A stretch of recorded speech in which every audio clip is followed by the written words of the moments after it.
Hey everyone, welcome back to another video. Today I'm going to be going over the most recent episode of Smackdown from Friday the 20th. So yeah, how I always go over these reviews is that I go over all the matches and segments, I rank them, and give the full show a rating at the end of it. So yeah, show started off with Drew McIntyre and Jacob Fatu immediately brawling in the parking lot. Drew crashed into Jacob's car, and Jacob was bleeding. He like literally tore the windshield out. That's crazy, and the door was just smushed. But yeah, and then there's Jacob just laid out. He's bleeding off of his head, and then Drew's just beating him up in the parking lot. And yeah, you think it's over. No, he goes back to the ring, cuts a very fiery promo. It kind of roasts Nick Aldis and his kid. What was that for? I have no idea. If they're not gonna have Nick Aldis returning to the ring, I wonder. I wonder if they will though. I wonder. Are they gonna keep Drew versus Nick until after Mania? I have no idea because I really want to see Drew McIntyre versus Nick Aldis. But in my opinion, I think where this segment went. By the way, I didn't finish talking. Hold on, they did that entire promo. Jacob Fatu just comes in, has like 15 security guards, just trying to get to him, and then they just start brawling again. Jacob puts Drew through the table, and yeah, this feud has gone so crazy. And yeah, honestly, like people were saying on Saturday, like this should be a Hell in a Cell match. I didn't see why, or I didn't see it was. I didn't really want for it to be Hell in a Cell, but now I do after seeing this segment. These two hate each other. Now thinking about it as well, Jacob has cost him. He made him win a championship, made him lose a championship. Just overall annihilating Drew McIntyre and everything he's done for the past month. It's just like an all-out blood feud at this point. I would not mind to see it. I would not mind seeing a Hell in a Cell match between these two, or Cody versus Randy. I don't know, but yeah, this feud has actually made me excited now. So yeah, that's pretty cool there. I'm gonna give it a 4.5 out of 5. This was a chaotic, very chaotic segment to begin SmackDown. So yeah, pretty cool there.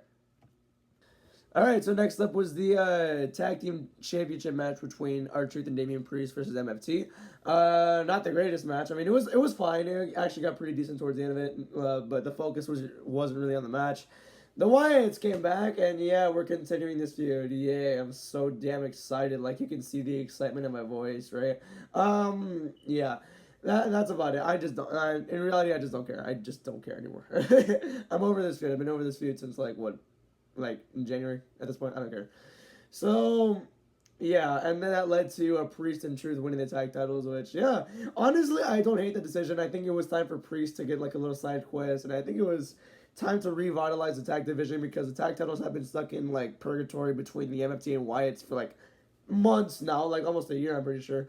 So yeah, I mean at least they're off them now. So we'll see what happens with the tag team division. Yeah, that's pretty much it. I think this run will be fun too, because I like seeing the team of Priest and Truth. So yeah. Also, I think Priest was genuinely surprised he won that match. I think he's genuinely surprised that they got the win. Like you can see in his face, like, oh my god, we actually won the match. We were supposed to win. He was like genuinely shocked. It looked like. So yeah, that's pretty cool there. Unless he's a brilliant seller, then I have no idea. We'll see though. I mean, I just like it. I just love all the emotion for all of that match. Wait, I suck. Sorry. All right, so next up was Fraxian versus Motor City Machine Guns, and yeah, we're using the tag division. Hell yeah. The match was good. That's about it. I didn't really see too much of it because, like, first of all, half of it was on commercial, and you only had 5 minutes of wrestling on the TV. So like when they're not on commercial, and it was a good match for most of it. And then Candice LeRae came out, basically helped Motor City get the win. So that's interesting there. Candice and Motor City storyline. It could be interesting to see. So yeah, I guess I'll stay tuned for that because I have nothing else to say about it. But I'm interested. We'll see. So next up was Randy Orton's promo segment, which honestly I thought was amazing. Like it was a generational promo. It was his first of two appearances on the show too. So yeah, buckle up. But this promo I thought was amazing right here. It talked about his basic ambition and what he wants. He wants number 15, and he doesn't want to do that by making moments with the fans. He wants to do it himself, and he wants to listen to the voices. The voices being like his alter ego, like his killer ego. Sorry, but yeah, I loved this promo by Randy. How a fiery promo, basically just cutting right to the chase, not just milking it like crazy. A great promo. I recommend you check it out if it's on YouTube or something. So yeah, he also turned the crowd heel. By the way, the crowd just does not care that he turned heel. The crowd's cheering for him like crazy. But yeah, I love this promo. I'm gonna give it a 4.5 out of 5. Let's move on. All right, so next up was Aleister Black versus Sami Zayn with Trick Williams sitting there on ringside just drinking his water or whatever it was that was in there. It was mid-match where Trick Williams kind of interfered. He, what's it called, just spilled his drink all over Sammy's back, and then Sammy attacked him. And meanwhile, Alistair's perfectly fine in the ring, just waiting for Sammy to come back. Sammy basically let the emotions get the best of him. He came back in the ring, and then Alistair black masses him, and that was it. Alistair got the win, 3.3 out of 5. Another win for Alistair. He got a win over Randy, too, so that's pretty cool to see there. But yeah, I'm going to go to 3.3 out of 5. I'm pretty sure we're going to lead to, what's it called, a Trick Williams for Sami Zayn WrestleMania match, maybe? We'll see. That's just what I'm thinking off the top of my head, so we'll see. Let's move on. Next up was the promo segment between Jade Cargill and Rhea Ripley. This was a bit of an improvement over the last one they had, but it was nothing remarkable. And then at the end of it is when they revealed the segment between, or the faction between Michin, B-Fab, and Jade Cargill, which I guess it makes sense in a way. It does. Like, if you can't beat them, join them. But all right, that's it. This is literally PFC 2.0. I don't understand much more. That's about it. I'll give the segment a 2.6 out of 5. It was an improvement, I guess, so, yeah. Next up was the United States Championship Open Challenge between Carmelo Hayes versus Ilya Dragunov, and my goodness, was that an amazing match, dude. Absolute banger. My favorite one so far that they've had on the main roster. This was just amazing. Oh my gosh, dude, they were just going crazy for around 15 plus minutes? I don't know. I'm going to give it 4.6 out of 5. It was amazingly fun to watch, dude. Holy crap. I would not mind if they ran this back at WrestleMania. But 2 out of 3 falls? Iron Man? I don't know. Just run it back, please. It was so much fun to watch. Holy crap. Woo! Next up was the segment between Kit Wilson and Jelly Roll. Honestly, this segment somehow turned out a lot better than I thought. I just wasn't looking forward to it. I just feel like it was a waste of time. Honestly, it really was, and it was honestly very enjoyable to watch. Kit Wilson doing poetry, and then just them two just roasting each other. And Jelly Roll can cut a promo, honestly. Jelly Roll can cut a promo, and he can really shine at this role if he wanted to.